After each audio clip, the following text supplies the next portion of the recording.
Hello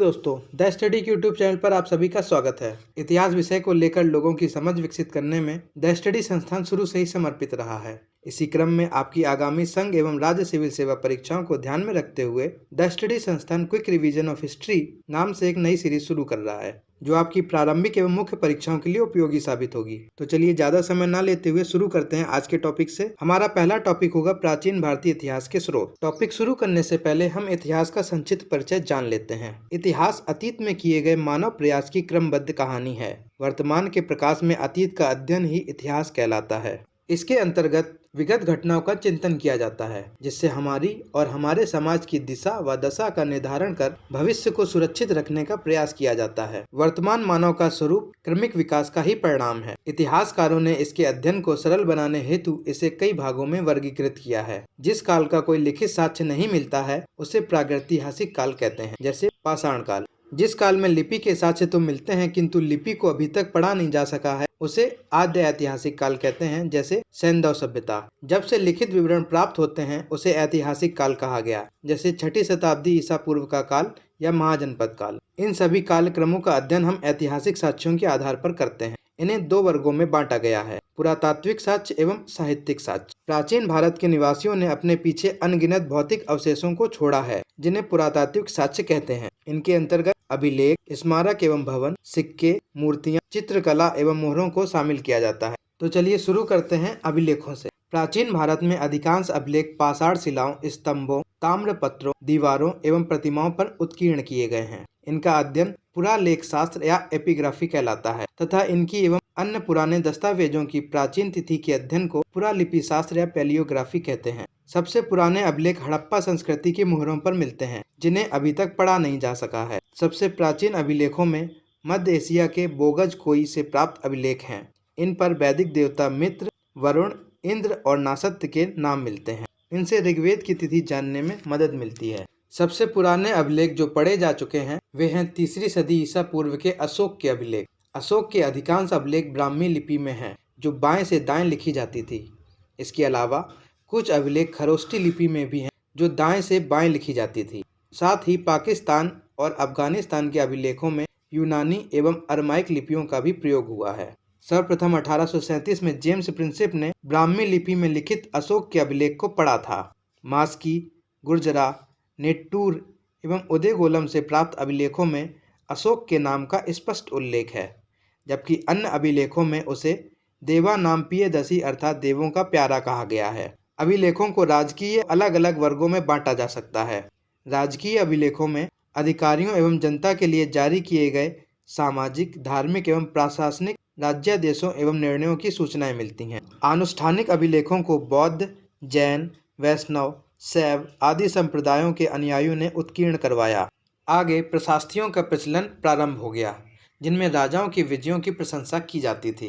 इन सभी के अलावा दान पत्र एवं भूमिदान अभिलेखों को भी शामिल किया जाता है, जिनसे प्राचीन भारत की भूव्यवस्था, प्रशासन आदि की सूचना मिलती है।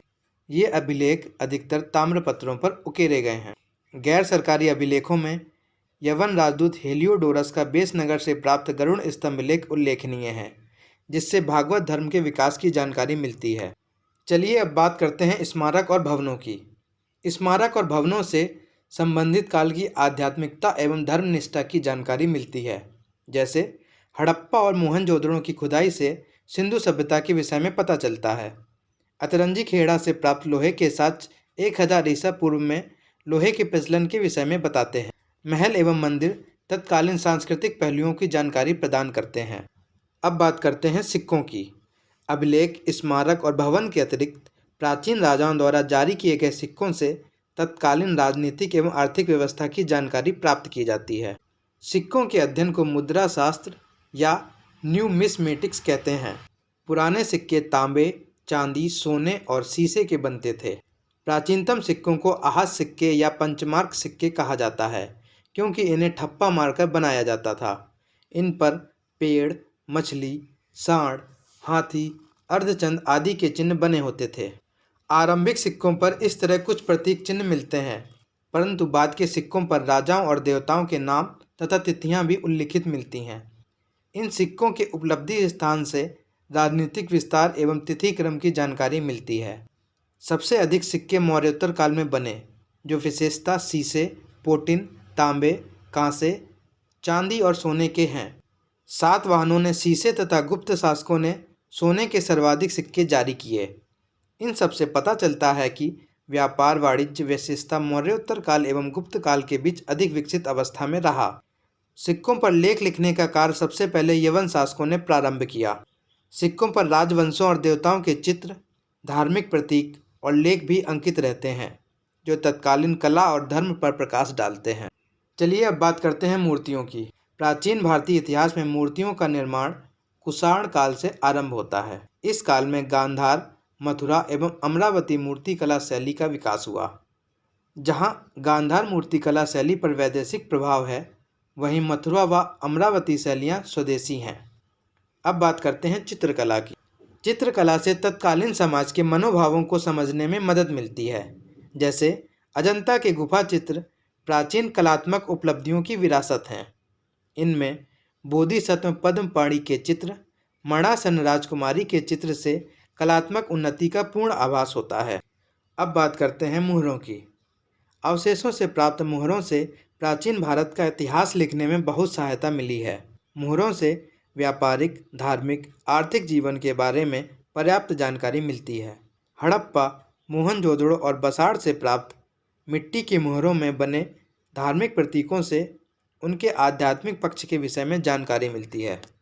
तो इस तरह हमने पुरातात्विक साक्ष्यों के विषय में जाना। चलिए अब बात करते हैं साहित्यिक साक्ष्यों की।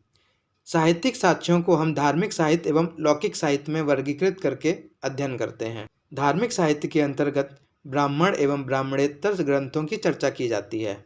ब्राह्मण ग्रंथों में वेद, उपनिषद, रामायण, महाभारत, पुराण आदि आते हैं, जबकि ब्राह्मणेतर ग्रंथों में बौद्ध एवं जैन ग्रंथों को शामिल किया जाता है।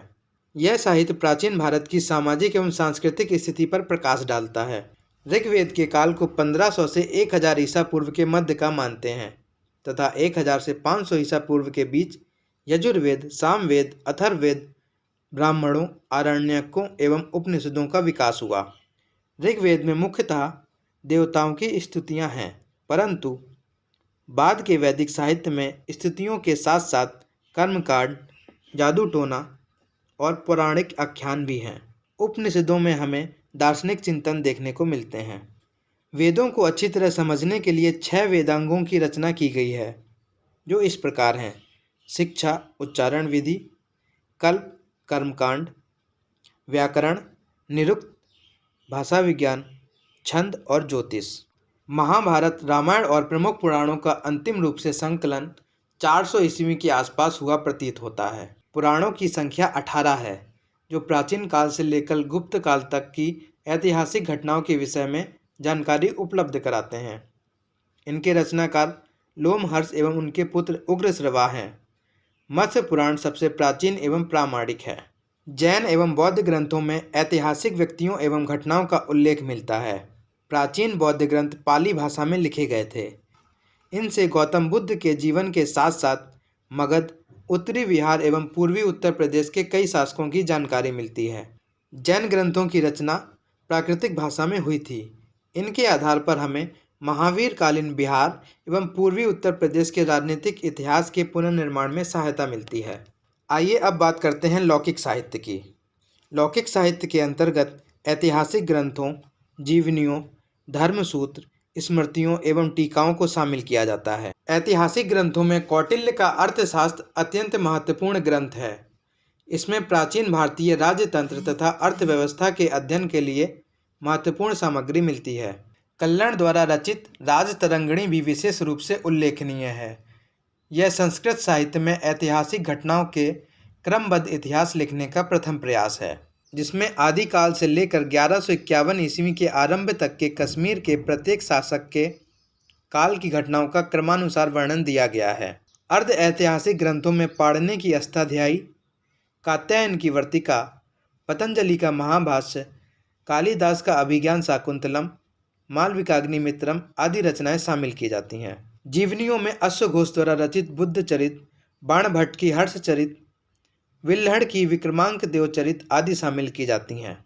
दक्षिण भारत के इतिहास की जानकारी संगम साहित्य से प्राप्त की जा सकती है, जिसमें तोल्कापियम, तिरुक्कुलर, अहनानूरू, पुरनानूरू, सिलप्पादिकारम, मणिमेखलई आदि शामिल हैं। इस प्रकार भारतीय साहित्य से प्राचीन भारत की जानकारी प्राप्त की जाती है।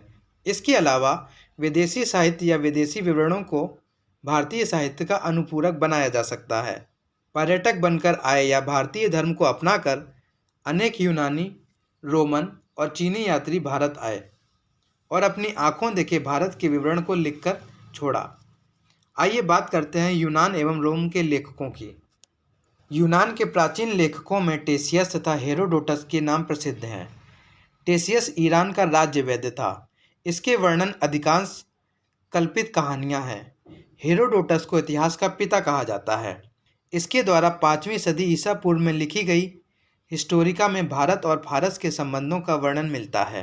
326 ईसा पूर्व में सिकंदर के साथ आने वाले यूनानी लेखक नियार्कस, ओनेसिक्रिटस और एरिस्टोबुलस थे। सिकंदर के बाद के लेखकों में 3 राजदूतों मेगस्थनीज, डाइमेकस एवं डायनोसियस के नाम उल्लेखनीय हैं। सिकंदर के बाद के लेखकों में 3 राजदूतों मेगस्थनीज, डाइमेकस एवं डायोनिसियस के नाम उल्लेखनीय हैं। मेगस्थनीज की इंडिका में मौर्य काल के समाज एवं संस्कृति का वर्णन मिलता है। डायोनिसियस मिस्र के शासक टॉलमी फिलाडेल्फस का राजदूत था, जो बिंदुसार के राज दरबार में आया था। पेरिप्लस ऑफ द एरेथ्रियन सी और टॉलमी की जियोग्राफी नामक पुस्तकों से भी प्राचीन भूगोल एवं वाणिज्य के अध्ययन के लिए प्रचुर सामग्री मिलती है। प्लिनी की नेचुरल हिस्टोरिका ईसा की पहली सदी की है, जो भारत और इटली के बीच होने वाले व्यापार की जानकारी देती है। इसके अलावा प्राचीन भारतीय इतिहास के स्रोतों में चीनी यात्रियों के वृत्तांत महत्वपूर्ण स्थान रखते हैं। ये चीनी यात्री बौद्ध मतानुयायी थे तथा भारत में बौद्ध तीर्थों का दर्शन करने एवं बौद्ध धर्म का अध्ययन करने के लिए भारत आए थे। इनमें प्रमुख थे फायान, जो ईसा की 5वीं सदी के प्रारंभ में आया था। यह चंद्रगुप्त विक्रमादित्य के शासनकाल में भारत आया था। इसने गुप्तकालीन भारत की सामाजिक, धार्मिक और आर्थिक स्थिति पर प्रकाश डाला है। इसके बाद ह्वेनसांग 7वीं सदी के उत्तरार्ध में हर्षवर्धन के समय भारत आया था। इसने हर्षकालीन भारत के बारे में अपनी रचना सियुकी में लिखा है। 7वीं सदी के अंत में ही इत्सिंग भारत आया।